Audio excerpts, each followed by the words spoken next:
സുഗമോ ദേവി സീരിയലിൻ്റെ ഏറ്റവും പുതിയ പ്രൊമോ റിവ്യൂയിലേക്ക് എല്ലാ കൂട്ടുകാർക്കും സ്വാഗതം. അങ്ങനെ പ്രഭാവതിയെ കാണാത്തതിൻ്റെ വിഷമത്തിലാണ് ചന്ദ്രോത്ത് കുടുംബം ഒന്നടങ്കം. ദേവികയും സിദ്ധുവിനെയും രജനി കുറ്റപ്പെടുത്തുന്ന സമയത്ത് ആകെ മനസ്സ് തകർന്ന് നിൽക്കുകയാണ് സിദ്ധു. സ്വന്തം മകൾ പോലും തന്നെ വിശ്വസിക്കുന്നില്ല എന്നുള്ള കുറ്റബോധത്തിൽ. മാത്രമല്ല പാർട്ടി പ്രവർത്തകരും പൊതുജനങ്ങളും തന്നെ സംശയിക്കുന്നു എന്ന് മനസ്സിലാക്കിയ സിദ്ധുവിനാണെങ്കിൽ ആകെ തകരുന്നുണ്ട്. പാർട്ടിയോ ഇലക്ഷനോ മത്സരമോ ഒന്നും വേണ്ട, എനിക്ക് എങ്ങനെയെങ്കിലും എൻ്റെ പ്രഭയെ കണ്ടുപിടിച്ചാൽ മാത്രം മതി എന്നുള്ള വിഷമത്തിലാണ്. രാത്രി മുറിയിൽ കിടന്നിട്ട് പോലും ഉറക്കം വരുന്നില്ല. ഗേറ്റിനപ്പുറം വന്ന് നോക്കി നിൽക്കുവാണ് പ്രഭാവതി വരുന്നോ എന്നും പ്രതീക്ഷിച്ച്. അത് കണ്ട് ദേവിക വന്ന് സിദ്ധുവിനെ സമാധാനിപ്പിക്കുന്നുവെങ്കിലും സിദ്ധുവിനാണെങ്കിൽ ഒരു സമാധാനവും ഇല്ല. എത്രയും പെട്ടെന്ന് തൻ്റെ ഭാര്യയെ കണ്ടാൽ മാത്രം മതി, അവളില്ലാതെ തനിക്കൊരു ജീവിതമില്ല. താൻ ഇത്രയും നാൾ അവളില്ലാതെ ദുർബലനായിരുന്നു എന്ന് ശരിക്കും പറഞ്ഞാൽ പ്രഭയെ കാണാതായതിന് ശേഷമാണ് മനസ്സിലാക്കിയത് എന്നൊക്കെ പറഞ്ഞ് സങ്കടപ്പെടുന്നു. അതേസമയം പിറ്റേ ദിവസം നമ്മുടെ ചന്ദ്രമതി ആണെങ്കിൽ ചന്ദ്രോത്ത് വീട്ടിലേക്ക് വരുന്നുണ്ട്. അവരെയൊക്കെ സമാധാനിപ്പിക്കാനായിട്ടാണ് വരുന്നത്. അപ്പം ചന്ദ്രമതി കാണുന്ന കാഴ്ച എന്ന് പറയുന്നത് രജനി ദേവികയെ കുറ്റപ്പെടുത്തുന്നതാണ്. എല്ലാവരും കൂടി എൻ്റെ അമ്മയെ കൊന്നു തള്ളിയില്ലേ മത്സരത്തിൻ്റെ പേര്. അന്നേരം ചന്ദ്രമതി ആണെങ്കിൽ രജനിയോട് പറയുന്ന, മോളെ അങ്ങനെയൊന്നും പറയില്ല, ദേവിക ഒന്നും അറിഞ്ഞ കാര്യമല്ല, ഞങ്ങൾക്ക് പോലും എന്താ സംഭവിക്കുന്നതെന്ന് മനസ്സിലാകുന്നില്ല. ആൻറ്റിക്ക് അങ്ങനെയല്ലേ പറയാൻ പറ്റൂ, ആൻറ്റിയുടെ പാർട്ടിയിലുള്ള സ്ഥാനാർത്ഥിയല്ലേ ദേവിക, പക്ഷേ എനിക്ക് നഷ്ടമായത് എൻ്റെ അമ്മയാണെന്ന് പറഞ്ഞ് രജനി ആകെ സങ്കടപ്പെടുന്നു.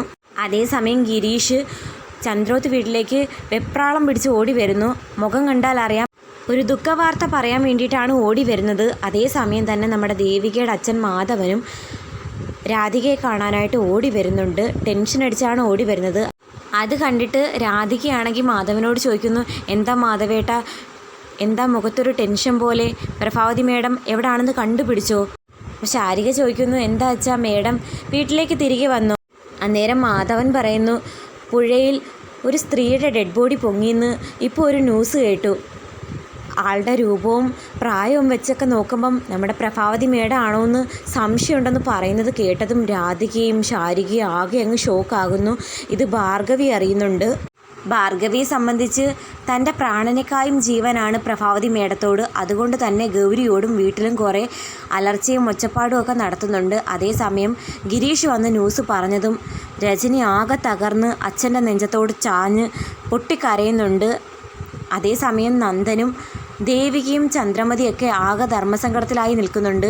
ദേവികയ്ക്കാണെങ്കിൽ വിഷമം താങ്ങാനാകാതെ ചന്ദ്രമതിയുടെ തോളിലേക്ക് ചാഞ്ഞു നിൽക്കുന്നുണ്ട്. എന്തായാലും പുഴയിൽ പൊങ്ങിയ ആ ഡെഡ് ബോഡി പ്രഭാവതി മേഡത്തിൻ്റെ ആകാൻ ചാൻസ് ഇല്ല. കാരണം ഈ സീരിയലിലെ ഏറ്റവും മെയിൻ ലീഡിങ് ക്യാരക്ടറാണ് പ്രഭാവതി മേഡം. അതുകൊണ്ട് ഒരിക്കലും അവർക്കിങ്ങനെ അപകടം പറ്റുമെന്ന് തോന്നുന്നില്ല.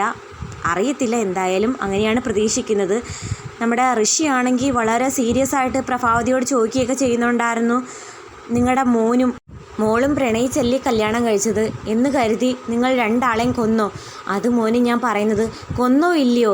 അപ്പം ഉത്തരവില്ലാതെ പ്രഭാവതി ആകെ പേടിച്ച് വിറച്ചിരിക്കുന്നതായിട്ടൊക്കെ കാണിക്കുന്നുണ്ടായിരുന്നു പ്രൊമോയിൽ. ഋഷി ലീനയെ ആത്മാർത്ഥമായിട്ട് പ്രണയിച്ചിരുന്നു. ലീനയുടെ മരണത്തിന് കാരണക്കാരി പ്രഭാവതിയാണെന്നുള്ള ആ ഒരു കലിയാണ് ഋഷി അലട്ടുന്നത്.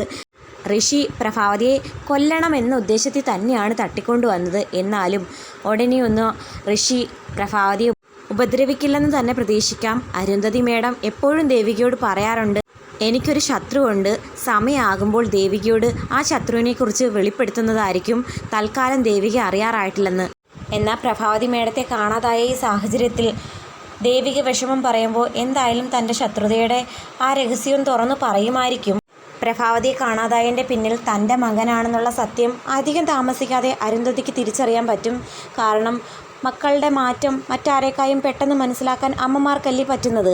അങ്ങനെ മനസ്സിലാക്കിയതിന് ശേഷം നമ്മുടെ അരുന്ധതി ഇടപെട്ട് തന്നെ ഈ പ്രശ്നം കോംപ്രമൈസ് ആക്കുമെന്ന് തന്നെ പ്രതീക്ഷിക്കാം.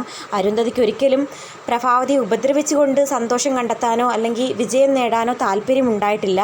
അങ്ങനെ ഉണ്ടായിരുന്നെന്നുണ്ടെങ്കിൽ ഇതിനകമാകാമായിരുന്നു. അത്രയ്ക്ക് സാമ്പത്തിക ശേഷിയൊക്കെ ഉണ്ടായിരുന്നു പ്രഭാവതി മേഡം. ഒരു സമയത്ത് സിദ്ധു ജയിലിൽ അകപ്പെട്ടിരുന്ന സമയത്തും സാമ്പത്തികമായിട്ടും മാനസികമായിട്ടും ഒക്കെ തകർന്നിരുന്ന സമയത്ത് വേണമെങ്കിൽ ഉപദ്രവിക്കാമായിരുന്നു. അപ്പോഴൊന്നും ക്ഷമയോടെ സിദ്ധുവിനെ അകത്താക്കി പ്രതികാരം വീട്ടാം എന്നായിരുന്നു വിചാരിച്ചിരുന്നത്. അതിനുശേഷം പ്രഭാവതിയെ MLA സ്ഥാനാർത്ഥിയായിട്ട് മത്സരിപ്പിച്ച് തോൽപ്പിച്ചുകൊണ്ട് വിജയം കണ്ടെത്താമെന്ന് വിചാരിച്ചു. അത് നടക്കാതായപ്പോൾ ദേവികയെ മത്സരിപ്പിച്ച് വിജയിപ്പിച്ചുകൊണ്ട് പ്രഭാവതിയെ തോൽപ്പിക്കാമെന്നും കരുതി. പ്രഭാവതിയെ മാനസികമായി തകർത്തുകൊണ്ട് അവരുടെ തെറ്റ് മനസ്സിലാക്കാൻ അരുന്ധതി ശ്രമിക്കുന്ന സമയത്താണ് ഋഷി അവരുടെ ജീവൻ എടുത്തുകൊണ്ട് പ്രതികാരം വീട്ടാനൊരുങ്ങുന്നത്. എന്തായാലും അതറിയുന്ന അരുന്ധതി മകനെ തിരുത്തുമെന്നുള്ള കാര്യത്തിൽ സംശയമൊന്നും വേണ്ട, കാത്തിരിക്കാം. പ്രൊമോയിൽ കാണിച്ചതുപോലെ പ്രഭാവതിക്ക് യാതൊരു ആപത്തും പറ്റിയിട്ടില്ലെന്ന് തന്നെയാണ് പ്രതീക്ഷിക്കുന്നത്.